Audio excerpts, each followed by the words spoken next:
Hi friends, is sorry cinema bus அப்டேட்டில் ஒரு லேட்டஸ்டான ஒரு அப்டேட்டோடு வந்திருக்குங்க. தலைவர் 176வது படத்துக்கான அந்த அறிவிப்பு நேற்றுக்கு சன் பிக்சர்ஸ் வெளியிட்டிருந்தாங்க. 22ஆம் தேதி அன்றைக்கி அடுத்த மாதம் இந்த படத்துக்கான டைட்டில் டீசர் வரப்போகுது. ஸோ இந்த வீடியோவிலே அந்த படத்தோடைய ரிலீஸ் டேட்டையும் அனௌன்ஸ் பண்ணிவிடுவாங்க அப்படின்றது ஒரு லேட்டஸ்டான அப்டேட் வந்து ஒரு பக்கம் போயிருந்தாலுமே கூட அடுத்தடுத்து இந்த படத்து சம்மந்தமான நிறைய அப்டேட்ஸ் வந்துக்கிட்டே இருக்குங்க. ஸோ இந்த படத்தில் ரஜினி சார் ஏற்கனவே வந்து நெகட்டிவ் ஷேட் கேரக்டரில் தான் பண்ண போகிறாரு, நம்ம எல்லாருக்குமே தெரிஞ்ச ஒரு விஷயம்.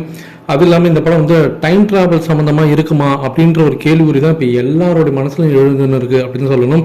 ஏன்னா அந்த போஸ்டரில் முழுக்க ஃபுல்லாக அந்த டைமை குறிப்பிட்டு வரக்கூடிய விஷயங்கள் தான் நிறைய நம்மளால் பார்க்க முடியுது. ஸோ இந்த படம் ரஜினி சார் இது வரைக்கும் பண்ணாத ஒரு விஷயம் பண்ணுவார் அப்படின்ற மாதிரி ஏற்கனவே சொல்லியிருந்தாங்க. இந்த படம் எல்சியில் வராதுன்னு நம்ம எல்லாருக்குமே தெரியும். ஆனால் இது அதை தாண்டி ஒரு பெரிய ஒரு மேஜிக்கை கிரியேட் பண்ணும் அப்படின்ற மாதிரி தான் எல்லாரோட எதிர்பார்ப்பு இருக்கு. இந்த படத்தோடைய பட்ஜெட் பத்தினாக்கா ஏறத்தாழ ஒரு 350 கோடி ரஜினி சாரோடைய சேலரி இல்லாமல் 350 கோடி அப்படின்ற மாதிரி இப்போ கணிச்சிருக்காங்களாம்.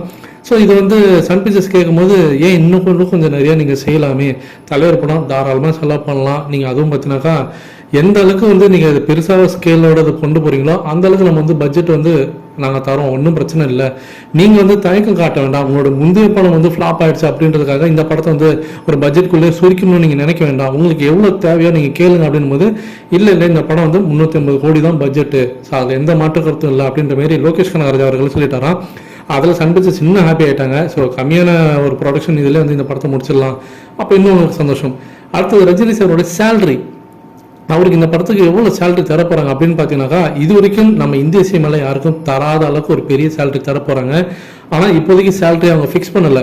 எப்படி ஜெயிலர் திரைப்படம் வந்து வந்ததுக்கப்புறமேட்டா வசூல் குவிச்சதுக்கப்புறமேட்டா அவருக்கு வந்து ஒரு சேலரி ஃபிக்ஸ் பண்ணி ஒரு செக் புக் கொடுத்தாங்களோ அதேமாரி ஒரு செக் லீஃப் பார்த்தீங்கன்னா இப்போவே எடுத்து வச்சுட்டாங்க. ரஜினி சாருக்கு ஒரு எம்டி செக் லீஃப் எடுத்து வச்சுட்டாங்க.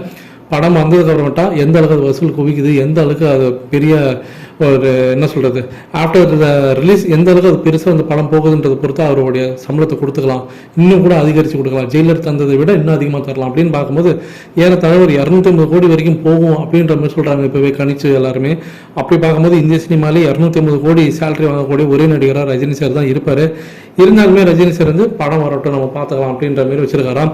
ஸோ கண்டிப்பாக இந்த படம் ஒரு பெரிய டார்கெட்டோடு தான் போகுது. 1000 கோடி அடிக்கக்கூடிய முதல் தமிழ் திரைப்படமாக இது வரும் அப்படின்றதுல எந்த ஒரு மாற்று கருத்தும் இல்லை. அந்த ஒரு பெரிய லார்ஜ் ஒரு எக்ஸ்பெக்டேஷனோட தான் இந்த படத்தோட ப்ராஜெக்டே ஆரம்பிக்கிறாங்க சன் பிக்சர்ஸ். உங்களுடைய எதிர்பார்ப்பு என்ன அப்படின்றது மறக்காம கீழே சொல்லுங்க ஃப்ரெண்ட்ஸ்.